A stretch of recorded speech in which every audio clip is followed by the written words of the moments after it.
इयत्ता चौथी, कविता चौथी, या भारतात. चला आता आपण पुढचे कडवे पाहूया. जाती भाव विसरून या एक हो आम्ही, अस्पृश्यता समूळ नष्ट हो जगातुनी, कलनिंद कामनी सत्य न्याय वसुदे, देवरची असादे. कवी येथे म्हणत आहे की देशामध्ये वेगवेगळ्या जातीचे लोक राहतात. आमच्यातील जातीभेद विसरून आम्ही सगळे एक होऊ दे आणि या जगातून अस्पृश्यता ही मुळासकट नाहीशी होऊ दे. सर, अस्पृश्यता म्हणजे काय? मुलांनो, अस्पृश्यता हा शब्द तुमच्यासाठी नवीन आहे. पूर्वीच्या काळी काही जातीच्या लोकांना समाजात मिसळता येत नसे. त्यांच्या वस्त्या गावाबाहेर असत.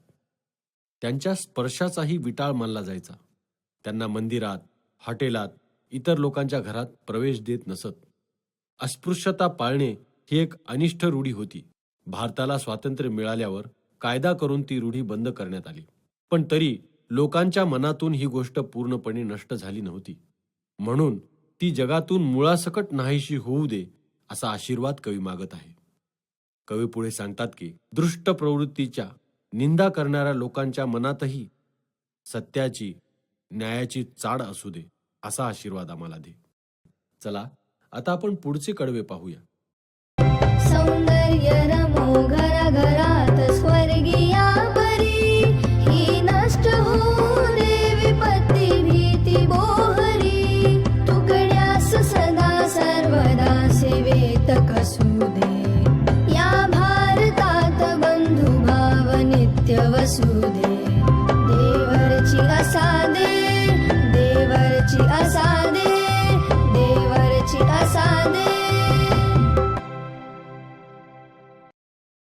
मुलांनो, या कडव्यात कवी सांगतात प्रत्येक घरात सौंदर्य आणि स्वर्गातील सुख नांदू दे.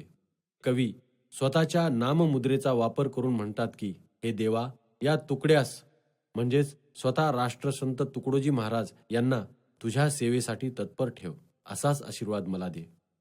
मुलांनो, संतांनी नेहमी स्वतःपेक्षा समाजाचा विचार अगोदर केला. असंच तुकडोजी महाराजांनीही या कवितेच्या माध्यमातून परमेश्वराकडे भारत देश आणि येथील समाज चांगला घडावा यासाठी आशीर्वाद मागितला आहे.